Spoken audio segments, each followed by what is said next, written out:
Hello, this is Dr. Harriet Fraad bringing you Capitalism Hits Home, which is itself brought to you by Democracy at Work. Our show is about the intersection of all the aspects of our lives, biological, psychological, and social.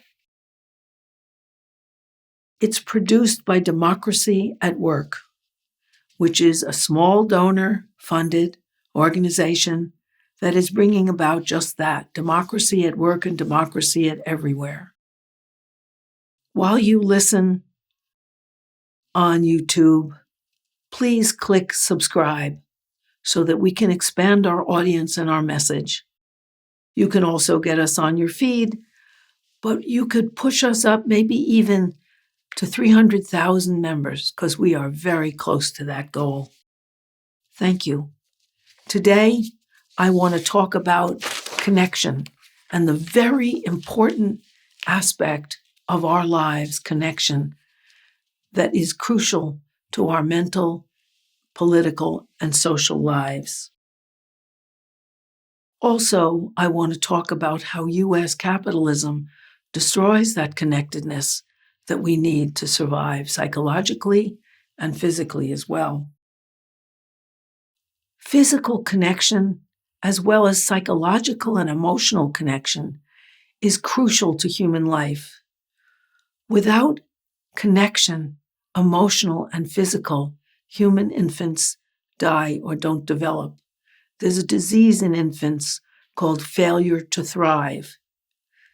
And that disease is because if children aren't picked up and talked to and cuddled when they're infants, they don't develop. They don't learn to turn over or sit up or talk or anything.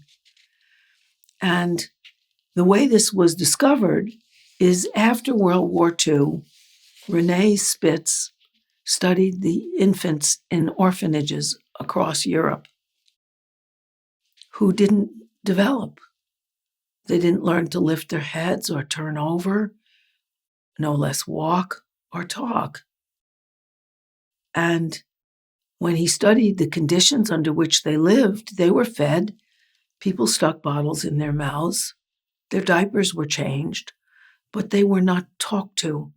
They were not picked up and cuddled and emotionally connected to the workers there. And psychologically and biologically, children can relate to and be emotionally connected to up to 5 caretakers.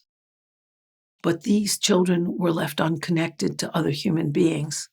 That same experiment, which is a horrible one, happened again in Romania, where the dictator Ceausescu abolished abortion. And so there were tens of thousands of unwanted children in vast orphanages. And those children, too, were fed with a bottle stuck in their mouths. And maybe the bottle was held there, but the children weren't held. And they were diapered, but they had no emotional or personal connection. And they, too, didn't thrive. We've gone through a period where it's very hard to connect. One of the ways one connects with strangers is through smiles. Eyes lock, people smile on the street. I live in New York City. That's a very important part of connecting as you walk around the city. But connection was associated with disease during the pandemic, and people wore masks that covered their smiles and didn't have the same outgoingness to other people. There's another set of connections that we missed, which is also vital for our survival, or at least for our well-being, if not our physical survival. And that's the casual connectedness that we have for people at work. Even if they're not our best friends, they're colleagues, we see them, we smile, we go about our days. Or the little connections with people in the elevator, or waiting online at a supermarket, or in a gym class, where people feel a connection with one another, even if it isn't highly developed. And there's still another way we didn't connect, which is very important for our psychology, and that's in groups. Either in groups around a mission, whether it's PTA betterment of the school, or a blood drive, or a political drive, Black Lives Matter, Democratic Socialists, even Trumpers organizing Trump rallies. There's a kind of connection you get because you share something with the group that you care about. There's still another way that we can connect, is we can connect to the people of the world. We can follow what they're doing. We can follow politics nationally and internationally to see how the people across the world are doing because we're connected as human beings. All of those things were curtailed to our damage because we are social animals. We are meant to be together. Humans would not have survived if we couldn't cooperate, because that's the one thing we can do that other animals really can't do across the board the way we can. So we can work together. And that gives us the might of elephants, the speed of jaguars and coyotes, the strength of the strongest animals, the sight of the best sighted animals, all of those things. It gives us all those powers, which is why human beings dominate the earth. What is the worst for us is to be all alone, solitary confinement. The UN has condemned solitary confinement as torture, as have many other nations. Unfortunately, the US is not one of them. And in my city, in New York, our mayor says that if we ban solitary confinement, he would veto the laws banning it.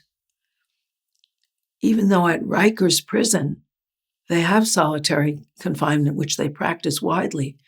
And 18 people this year have died in prison. And you must know that you can be put in prison while you're awaiting trial. So they weren't even in prison because they were found guilty.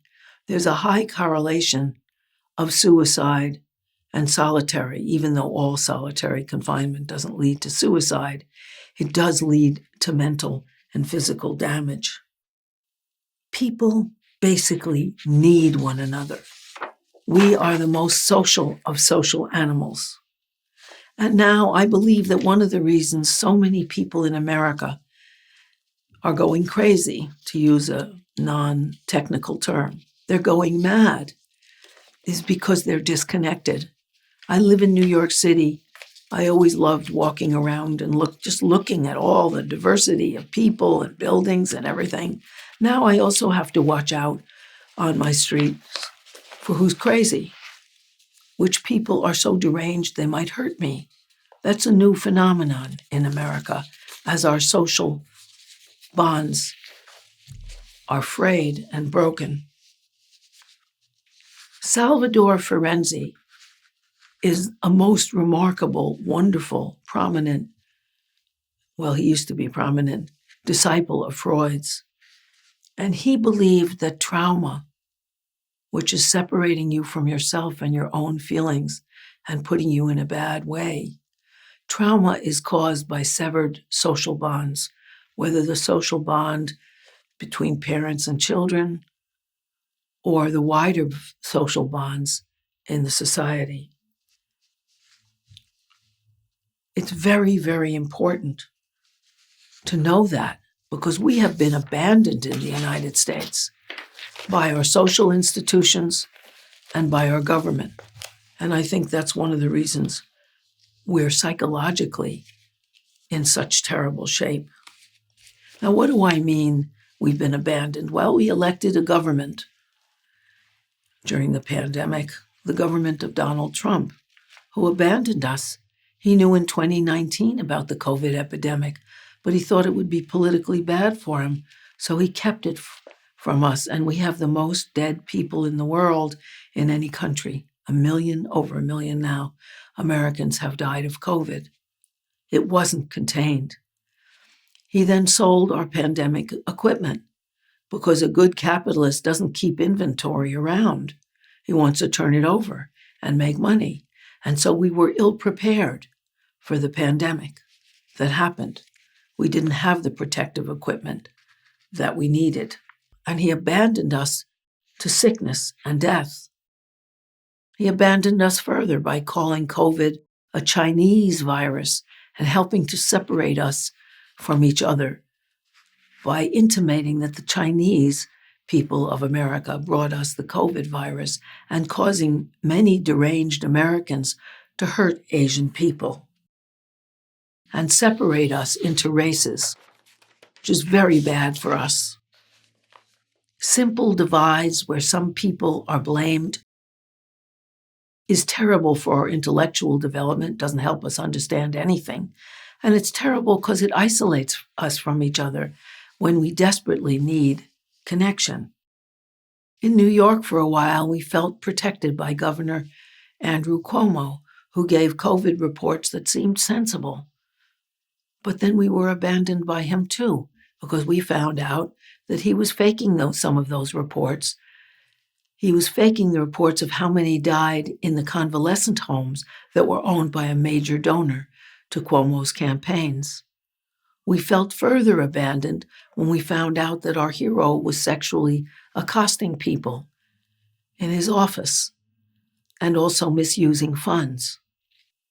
We also feel connected, or we used to, as Americans, that we all have a certain vision of our country as a place of hope and a shared American dream of possibilities. That if you work hard, you can at least have a job and survive. And indeed, for white Americans, particularly white male Americans, there was that dream that if you work hard, you will improve your lot and the lot of your family. That has been withdrawn as well, leaving us lonely. Now, a lot of people were excluded from the very beginning of America, but America got to be associated with hope and the possibility of earning a decent government, a decent living, and living in a decent government. That's been frayed. That bond with our country has been frayed and for many broken. The left of the country has a vision of a united country where all people are treated with equal respect and dignity, no matter what color or race or nationality or gender or sexual preference they may be. That social bond that we're in it together has been seriously frayed. It always had weak spots, but Trump has exaggerated and increased those bonds, and so people are more separated from each other. We also had this reality of greater equality. In the 1970s, America was the most economically egalitarian nation in the Western developed world. Now it is the least of all. Since 1970, we have been less and less equal and less connected that way. Leftists see that what interrupts that connectedness is capitalism, which benefits when they separate the races and they don't unite in unions, which gets people very busy hating people who use a bathroom that is not the one exactly of their own sexual organs, or hating people because of their gender, hating women and wanting to subordinate them and take away their reproductive rights, relegating women only to reproduction. Those things divide us and conquer us. They disconnect us. Another thing that used to connect Americans is religion. Religion, too, has eroded, and it's eroded for good reason. The models and holy people at the top of our churches have been exposed. In the evangelist church, which is the Southern Baptists are the second biggest religion in the United States.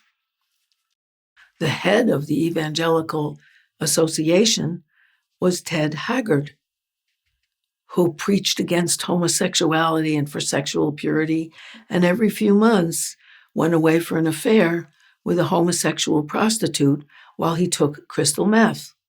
This was quite a revelation. He had the biggest evangelical congregation in the United States, 14 100,000 people.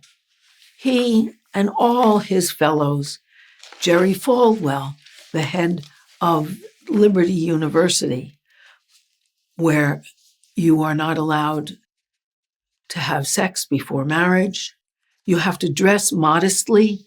Women are not allowed to wear thin dress straps, nor are they allowed to wear dresses that are above their knees or at their knees. The dresses have to be below their knees.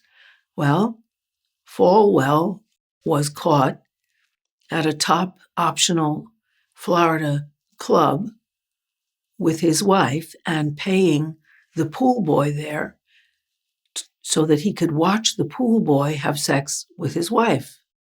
A far cry from the puritanical rules of his Christian university. A dean and former board member was caught, killed really. He was hanging in a rubber suit from a beam in the ceiling with a dildo up his ass. These are people who were set up as holy, someone to believe in as standards of purity. This list goes on and on. If you look up sex abuse in the evangelical church, you can find so very many articles. In addition, the Catholic Church has been exposed. Hundreds of thousands of children have been abused by priests. In Ireland, where the Catholic Church ran the schools and orphanages, 44,000 orphans testified that they were brutalized and sexually abused in the orphanages. Pennsylvania alone reported 1,000 abuse cases by priests, and that's just one of our churches. In addition, it became known and exposed that there were these things called the Magdalene laundries, where up to 10,000 women worked. They were sent there because their parents or the church considered them too sexual, or they got pregnant before they were married. Even if they were raped, they got pregnant. And therefore, they were sent to purify themselves by working as slaves in huge laundries, often as young as 9 years old, and working there through life. These things were such abuses and so prevalent that another organization in which people felt connected and united and hopeful was shown to be corrupt and destructive. Therefore, fewer and fewer people in the United States are in any organization that's religious, any organized religion. They go less often to churches, to temples, or to mosques, because that belief system too, that sense of belonging, that sense of connection, was broken through religious corruption. I'm going to stop right here and continue this topic in the next podcast. Thank you so much from Harriet Fraad and Democracy at Work.